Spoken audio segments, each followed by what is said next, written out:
Hello everyone, welcome और welcome back to your favourite YouTube channel. जैसे कि आपको पता है that we are doing the transfer of property act 1882, जिसके अंदर हम लोग ऑलरेडी इसके सेक्शन 3, सेक्शन 5 एंड 6 इसका कवर कर चुके हैं। एंड आज के इस वीडियो के अंदर हम दो सेक्शन इसके नेक्स्ट कंप्लीट करने वाले हैं, सेक्शन 7 एंड सेक्शन 8। सेक्शन 7 हमारा बात करता है the persons competent to the transfer. इससे पहले वाले सेक्शंस के अंदर हमने पढ़ी डेफिनेशंस क्या होती हैं और कौन से ट्रांसफर्स को हम एक वैलिड ट्रांसफर कह सकते हैं under the transfer of property act. इसके साथ साथ हमने पढ़ा कि कौन सी ऐसी प्रॉपर्टीज हैं जिनको कि हम ट्रांसफर नहीं कर सकते।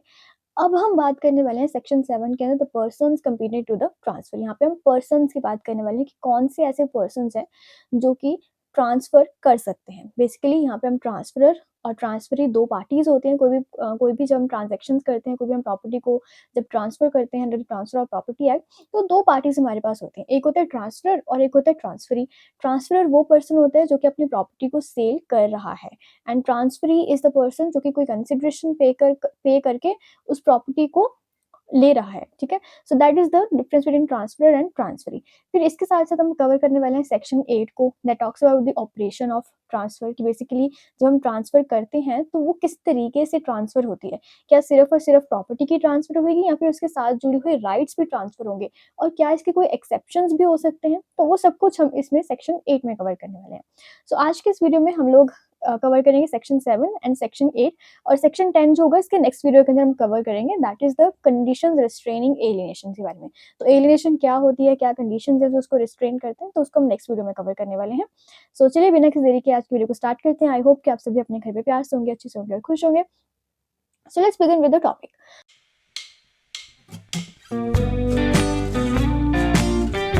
नाउ सबसे पहले हम बात करने वाले हैं the persons competent to transfer. अब देखो, कोई भी प्रॉपर्टी को जब हमने एक वैलिड ट्रांसफर बनाना है, किसी भी प्रॉपर्टी की ट्रांसफर को एक लीगली कंपीटेंट ट्रांसफर बनाने के लिए सबसे पहले तो कॉन्ट्रैक्ट एक्ट के जितने भी कंपीटेंसी के पार्टीज की कंपीटेंसी के जितने भी उसमें रूल्स दिए गए हैं कॉन्ट्रैक्ट एक्ट के अंदर, वो सारे रूल्स फुलफिल होने चाहिए। सेकेंडली, इसके साथ साथ जो प्रॉपर्टी हम ट्रांसफर कर रहे हैं और जो पर्सन उस प्रॉपर्टी को डिस्पोज ऑफ करना चाहता है, उस प्रॉपर्टी को ट्रांसफर करना चाहता है, वो प्रॉपर्टी ट्रांसफरेबल प्रॉपर्टी होनी चाहिए। एंड सेकेंडली, उस पर्सन के पास उस प्रॉपर्टी को ट्रांसफर करने का राइट भी होना चाहिए।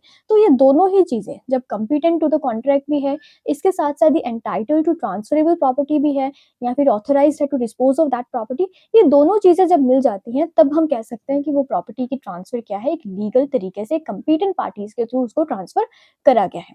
अ valid transfer can occur wholly or in part or and either absolutely or conditionally as allowed by the law currently in force. कि जिस तरीके से भी लॉ करंटली फोर्स के अंदर है, उस तरीके से हो सकता है कि पूरी की पूरी ट्रांसफर कर दी जाए प्रॉपर्टी को, या हो सकता है कि प्रॉपर्टी का कुछ पार्ट हम ट्रांसफर करा हो, सिर्फ राइट्स ट्रांसफर करी हो या सिर्फ पोजेशन ट्रांसफर करा हो, या फिर हो सकता है कि आपने उसके ऊपर कोई जो ट्रांसफर करा है उसको एब्सोल्युटली ट्रांसफर करा है उस प्रॉपर्टी को, मतलब जिस तरीके से प्रॉपर्टी है उसी तरीके से उस प्रॉपर्टी की राइट्स के साथ उस प्रॉपर्टी की पोजेशन को भी ट्रांसफर कर दिया है। या फिर हो सकता है कि एक कंडीशन लगाई है आपने उसके ऊपर कोई, कि ये फलानी फलानी अगर कंडीशंस फुलफिल होंगी तभी ये ट्रांसफर वैलिड ट्रांसफर होगा। तो कंडीशनल भी हो सकते हैं ये ट्रांसफर्स। ठीक है, सो आई होप कि आपको यहाँ तक जो मैंने आपको बताया उसको कवर हो गया होगा।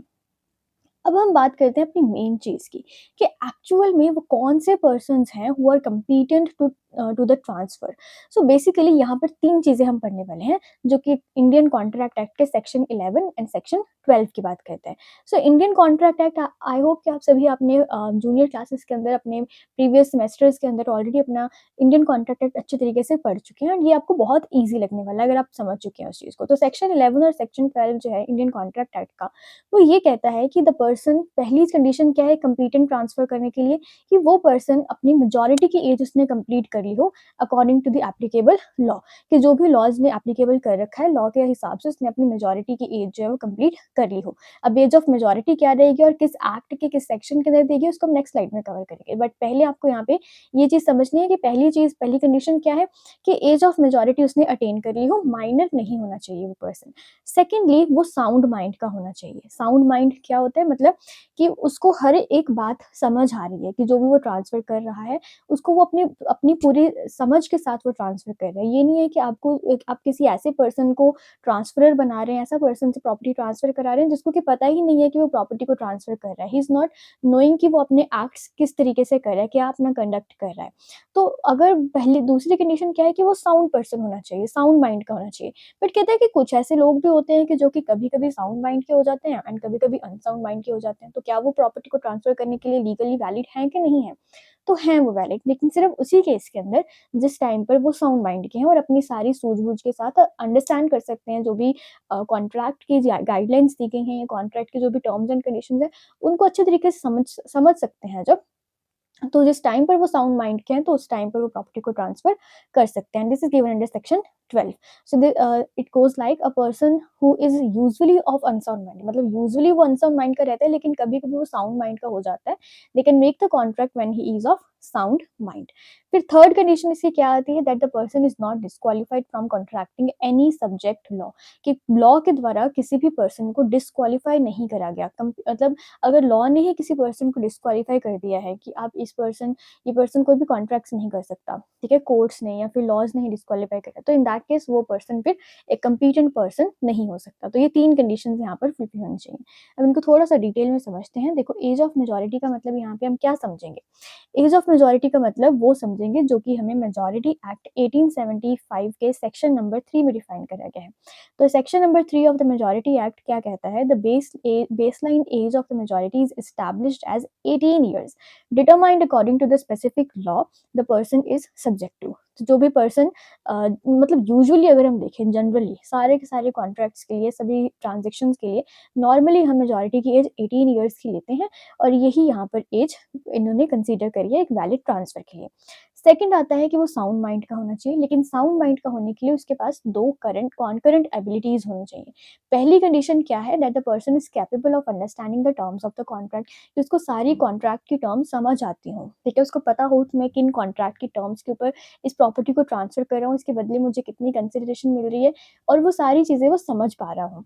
सेकंड आता है capable of forming a rational judgement as to its effect upon their interest, यानी कि वो जो पर्सन है वो एक रैशनल जजमेंट बना सके अपना पूरा, जब उसको सारी बात समझ आ चुकी है उसके बाद में वो रैशनली डिसाइड कर सके कि मैं इस प्रॉपर्टी को ट्रांसफ़र कर सकता हूँ या फिर नहीं कर सकता। तो वो एक रैशनल जजमेंट फॉर्म कर सकता हो। तो ये 2 कंडीशंस जब फुलफिल होंगे तब हम कह सकते हैं कि वो पर्सन क्या है, साउंड माइंड का है। A contract made by the person of an unsound mind is legally void, कि अगर कोई अनसाउंड माइंड का पर्सन करता है कॉन्ट्रैक्ट, तो वो कॉन्ट्रैक्ट क्या हो जाएगा, लीगली वॉइड हो जाएगा। ठीक है? उसके बाद अब थोड़ा-सा आपको मैं डिफ़रेंस बताती हूँ ट्रांसफ़रर और ट्रांसफ़री के बीच में। देखो, जो ये ट्रांसफ़रर है, उसके इसके अंदर हमें थोड़ी-सी ज़्यादा ध्यान में रखनी पड़ती हैं बातें, एज़ कम्पेयर टू द ट्रांसफ़री। अब ट्रांसफ़रर कौन होता है? वो पर्सन जो कि प्रॉपर्टी को ट्रांसफ़र कर रहा है, एंड ट्रांसफ़री इज़ द पर्सन जो कि कोई कंसिडरेशन पे करके उस प्रॉपर्टी को ले रहा है, ठीक है? तो ये होते हैं ट्रांसफ़रर और ट्रांसफ़री। अब प्रॉपर्टी को जो पर्सन ट्रांसफ़र कर रहा है, वो पहली कंडीशन इसकी क्या है कि वो पर्सन लिविंग पर्सन होना चाहिए। मतलब या तो वो ह्यूमन बीइंग हो या फिर कोई जुरिस्टिक पर्सन हो, लाइक से फॉर एग्जांपल कोई कंपनी है या फिर कोई एसोसिएशन है, ठीक है, at the time of the transfer, या तो वो एक लिविंग पर्सन होना चाहिए, ह्यूमन भी हो सकता है, जुरिस्टिक पर्सन भी हो सकता है। सेकंड कंडीशन इसके अंदर क्या है, that he must be strictly competent to the contract. Second condition इसकी ये आती है कि वो जो कॉन्ट्रैक्ट एक्ट के section number 11 and section number 12 की कंडीशंस को फुलफिल करता हो, एक कंपीटेंट पार्टी हो कॉन्ट्रैक्ट करने के लिए। थर्ड चीज़ इसके में आती है, he must have the legal right और title to transfer the property. Third इसमें आता है कि उसके पास में उस प्रॉपर्टी को ट्रांसफर करने का राइट होना चाहिए। ऐसा नहीं है कि उसका कोई हक ही नहीं बनता उस प्रॉपर्टी के ऊपर, कोई ओनरशिप ही नहीं है उसके पास प्रॉपर्टी की, ऐसे ही वो किसी की भी प्रॉपर्टी ट्रांसफर नहीं कर सकता। उस प्रॉपर्टी को ट्रांसफर करने के लीगल राइट्स उसके पास होने चाहिए। तो ये तीनों ही कंडीशंस फुलफिल है एक ट्रांसफरर के लिए। लेकिन एक ट्रांसफरी एक ऐसा पर्सन है जिसके लिए सिर्फ और सिर्फ एक ही कंडीशन फुलफिल होना जरूरी है, कि वो लिविंग पर्सन होना चाहिए at the time of the transfer, कि जिस टाइम पे प्रॉपर्टी को ट्रांसफर करा जा रहा है। क्योंकि हमने स्टार्टिंग में ही डेफिनेशंस वाले पार्ट में जब हमने करा था, तो उस टाइम पे हमने कवर करा था कि जब भी हम ये प्रॉपर्टी को ट्रांसफ़र करेंगे, यहाँ पे ट्रांसफ़र ऑफ प्रॉपर्टी एक्ट के अंदर सिर्फ़ और सिर्फ़ उन्हीं प्रॉपर्टीज़ की ट्रांसफ़र की बात होगी जो कि लिविंग पर्सन्स के बीच में हो रही हैं। अगर हमने कोई विल के थ्रू बनाई है, कोई ट्रांसफ़र कर रहे हैं प्रॉपर्टी, तो वो फिर ट्रांसफ़र ऑफ प्रॉपर्टी एक्ट में कवर नहीं होगी, वो डिफरेंट एक्ट्स के अंदर कवर होगी। क्योंकि वहाँ पर हम प्रॉपर्टी को ट्रांसफ़र कर रहे हैं after the death of the person, वो लिविंग पर्सन्स के बीच में ट्रांसफ़र्स नहीं हो रही हैं।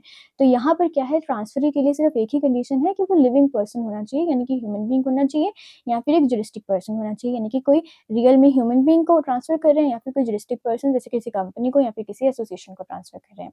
इसके अलावा वो पर्सन कॉम्पिटेंट है कॉन्ट्रैक्ट करने के लिए या फिर नहीं है, तो वो सब चीज़ें ज़रूरी यहाँ पे नहीं है। मतलब कि कहने का मतलब ये है कि वो प्रॉपर्टी हम किसी माइनर को भी ट्रांसफ़र कर सकते हैं, किसी अनसाउंड माइंड के पर्सन को भी ट्रांसफ़र कर सकते हैं या किसी ऐसे पर्सन को भी ट्रांसफ़र कर सकते हैं हू इज़ लीगली डिस्क्वालिफाइड, तो उस पर्सन को भी हम ट्रांसफ़र कर सकते हैं। तो यानी कि ऐसी ट्रांसफ़री कॉम्पिटेंसी कोई नहीं है ट्रांसफ़री के केस में, सिर्फ़ और सिर्फ़ वो लिविंग पर्सन होना चाहिए, ठीक है? तो ये यहाँ पे इन दोनों में डिफ़रेंस है और इन दोनों की कंडीशंस में डिफ़रेंस है। अब बात करते हैं कि ये हम ट्रांसफ़र्स की बात करते हैं, इन ट्रांसफ़र्स को करने की अथॉरिटी किसके पास है? पहली चीज़ तो ये कि वो पर्सन ट्रांसफ़र कर सकता है जिसके पास की ओनरशिप है उस प्रॉपर्टी की। इनके अलावा कुछ ऐसे पर्सन्स भी प्रॉपर्टी को ट्रांसफ़र कर सकते हैं जो कि नॉन ओनर्स हैं, ठीक है? But they are authorised to transfer, मतलब ट्रांसफ़र करने की उनके पास अथॉरिटी तो है, लेकिन वो खुद ओनर नहीं है उस प्रॉपर्टी के, ठीक है? तो ऐसे कौन-कौन से पर्सन्स हो सकते हैं? फॉर एग्ज़ाम्पल इसमें आता है कर्ता। कर्ता ऑफ द फैमिली, जो जॉइंट हिंदू फैमिली में कर्ता होता है ना वो पर्सन जो कि सारी देख-रेख करता है, फैमिली के सारे मेन डिसीजंस लेता है, यूजुअली मेल पर्सन होता है इसके अंदर। और अगर हम कोई मैट्रिआर्कल सोसाइटीज़ की बात करें तो उसमें मदर होते हैं, ठीक है? मतलब फीमेल होती है कोई, ठीक है? फिर आते हैं इसमें एडमिनिस्ट्रेटर्स हो सकते हैं, एग्जीक्यूटर्स हो सकते हैं, ट्रस्टीज़ हो सकते हैं जिनको कि हमने प्रॉपर्टी कोई ट्रस्ट में दी हुई है, ठीक है? किसी के बेनिफिट के लिए दी हुई है, ठीक है? तो वो ट्रस्टीज़ हो सकते हैं या फिर गार्डियंस हो सकते हैं किसी भी पर्सन के। तो ये सभी पर्सन्स इनके पास में भले ही ओनरशिप नहीं है प्रॉपर्टी की, but they are still legally competent to transfer the properties, but किसी वजह से ट्रांसफर कर सकते हैं प्रॉपर्टी को सिर्फ़ दूसरे पर्सन के इंटरेस्ट के लिए। लाइक से फॉर एग्ज़ाम्पल अगर हम कर्ता की बात लें, तो अगर उसको लगता है कि जॉइंट फैमिली के बेनिफिट के लिए वो प्रॉपर्टी को ट्रांसफर करके उनको बेनिफिट होगा जॉइंट फैमिली को, फिर वो ट्रांसफ़र कर सकते हैं। देन ट्रस्टी, ट्रस्टी के पास सिर्फ़ प्रॉपर्टी हमने ट्रस्ट में दी है किसी दूसरे पर्सन के लिए कि उसकी टेक केयर करने के लिए या फिर उसके भलाई के लिए। तो अगर उसको लगता है कि इससे दूसरे पर्सन का ही ट्रस्टी जिसको अपॉइंट करा गया उस वो अपने बेनिफिट देना चाहता है उस दूसरे पर्सन को जिसको जिसको प्रॉपर्टी दिया गया है।